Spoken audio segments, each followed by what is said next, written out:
Good morning, St. Lucia. Thank you so much for joining us. You are watching This Morning. I'm your host, Sheila Mendes, and as you can see, we have a beautiful setting, and this is how we want to wake you up with the right way. The right setting just really puts you in the mood. And my guest today needs really no introduction because St. Lucia, everybody should know this is our man, part of our family here at DBS. So we have Rick here with us. Good morning. How are you today?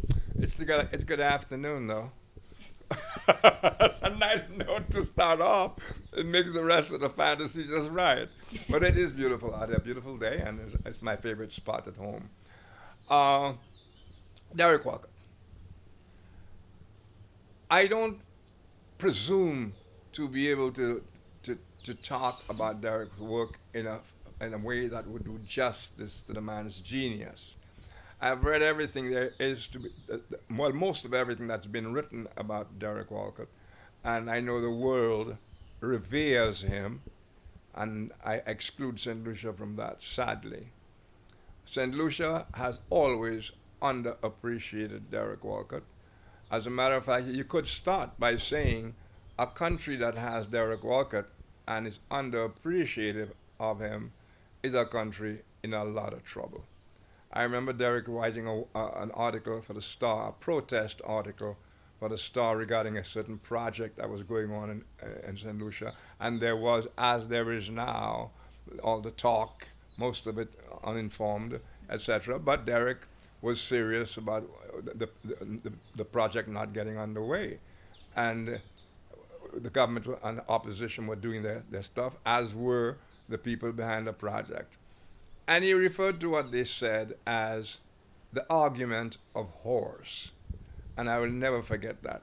The justifications, the other side of it, they all amounted to the argument of horse, because Derek was for nature, leaving things alone. You don't mess with nature. You don't, you don't even really enhance nature. The more what you do is you make it okay for the natural state to continue. So things like that. Derek also wrote special poems, again, of protest, especially for the Star. He was very much a Star supporter. There are times when I felt down and I'd bump into Derek and he'd make my day. One particular day, he flagged me down on John Compton's highway heading north, he was, and I was heading to town. And he signaled me, he didn't drive, to follow him. I followed him all the way to Grosley and ended up at a bakery. He was going for his tipin, whatever you call that. And all he wanted to tell me was, you know, you won't hear it from people who could tell you, but you can put down a damn good sentence. And I said, boy, I can imagine how I felt to hear that. And then he expanded. He said, the people who could tell you that you're a damn good writer are the people you write about. And what you write about them is not nice, because they were not nice. Okay? So you had the best brains of the society, even then, and that's years ago, not delivering to the society, bleeding the society, because they were smarter than the rest of the society. You know, that kind of thing. So I know Derek for those kind of things. And one of my greatest supporters, one of my a mentor. When I bought his book, What the Twilight Says, I called him shortly afterward. I said, Derek, you have any idea why I buy your books? I bought 3 copies, one for him to autograph and 2 for me to mark up and take notes. And so on. He says, why?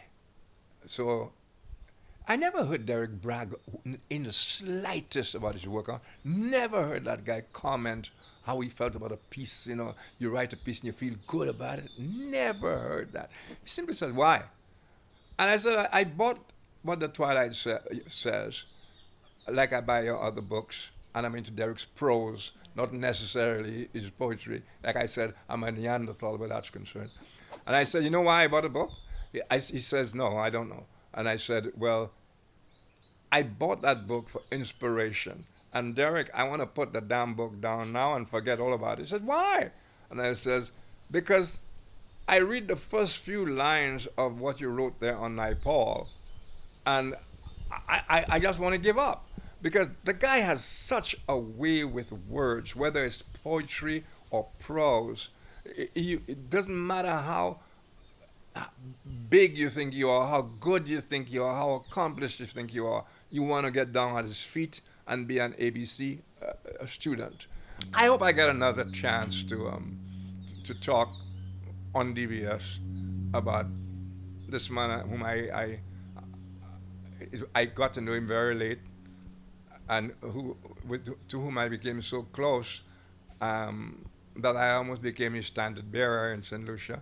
And the number of people who have sent me all kind of condolences, as if Derek or my father or something. But I appreciate that a hell of a lot, because it is the evidence that the silent people acknowledge what I was trying to do with with our greatest hero, Derek Walcott. And just to wrap up with that as well, thank you again for being with us here on this morning, Rick. You definitely, again, a member of our family here at DBS. And in case you didn't know, and contrary to what people may believe, Rick was really holding the fort for Sir Derek down here. So we had to get some words straight from Rick so that we can help you again, St. Lucia. It's all about educating ourselves. And Sir Derek was great, greater than a lot of us may have appreciated as well. The least we can do now is wake up and truly appreciate what Sir Derek has done for us. And I think the best way to honor his legacy really is to keep that education going, because we have younger generations coming and we want to ensure that they know and understand these heroes. We have the Nobel laureates, but we need to keep them alive even after they're gone. So if you are not appreciative, now it's time to open up your mind. Rick, once again, thank you for being here. I want to just say one more thing. I know you've ended. I would like to remind St. Lucians that this is the town, Derek Walcott's town, and there are no bookstores. Okay? No, that says something. But fortunately, the Star, we have the book yard, and Derek's books are there, including his very latest.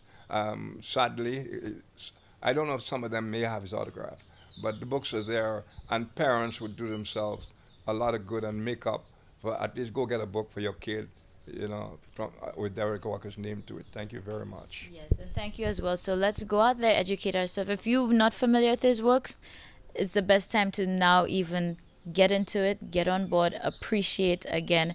Even Jamaica Kincaid was down here, Yeah. and she Thanks called to him Derek. our Homer. She Thanks to did that Derek. lecture on Sir Derek, yes.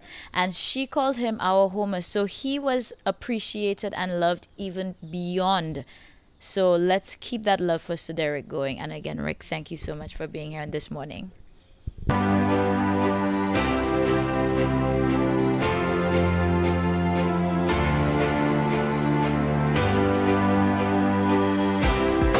Hello, St. Lucia. Good morning. Welcome back. This morning is on. I'm your host, Sheila Mendez, and we're here on your leader, DBS. Today we have another part of our family here, Kinsley Sharmine, so no stranger to our cameras. No stranger.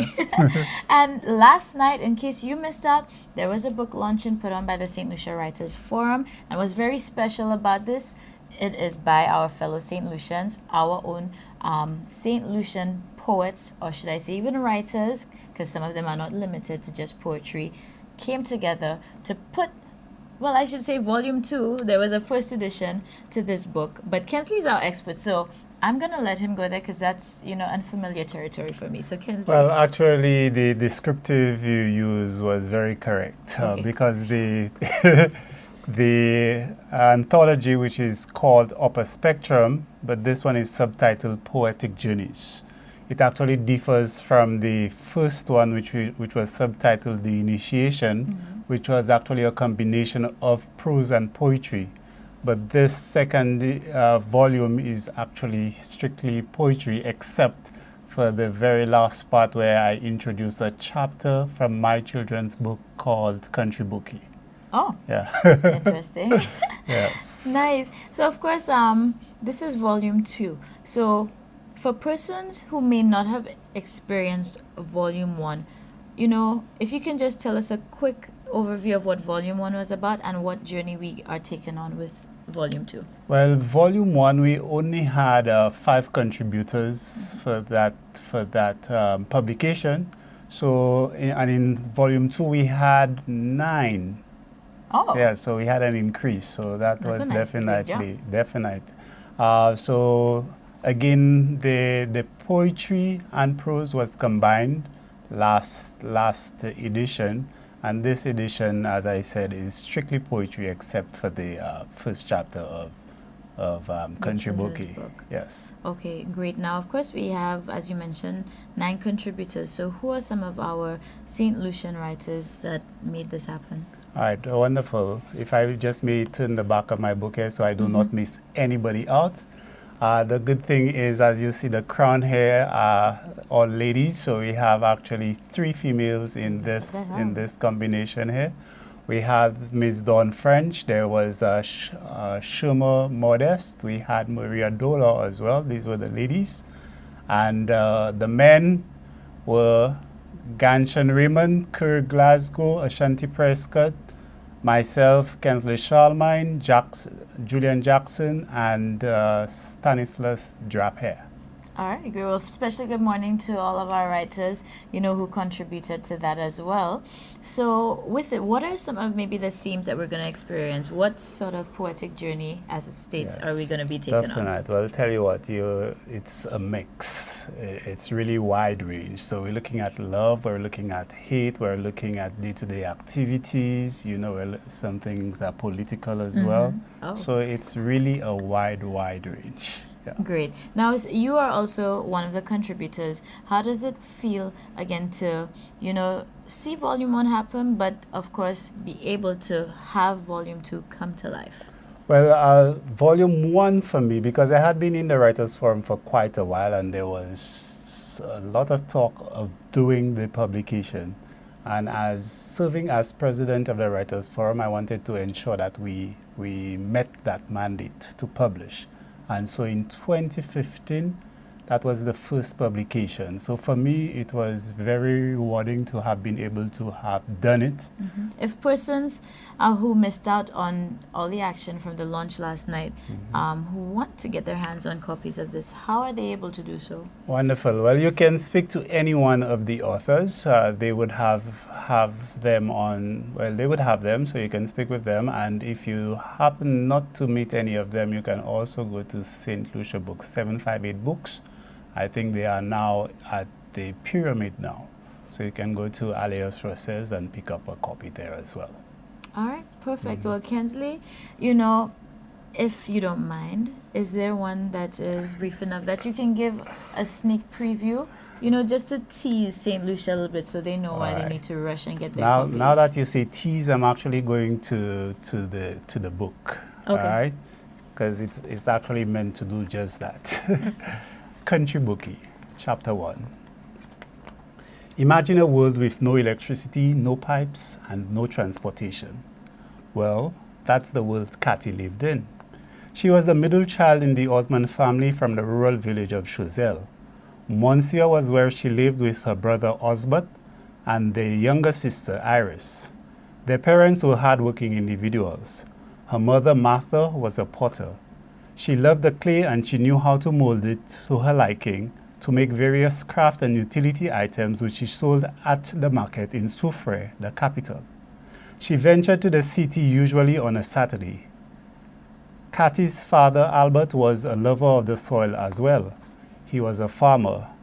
The family owned a large plot of gently sloping land which was ideal for planting root crops and vegetables.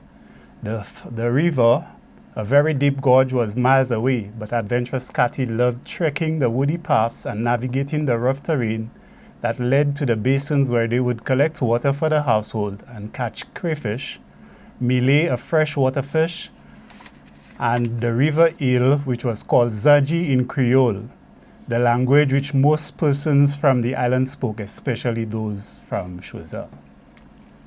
You know what? That was enough to entice me as well. So St. Lucia, first of all, I really love the use of the Creole terms. Like, it's really St. Lucian. Definitely. The title on Country Bookie has you like...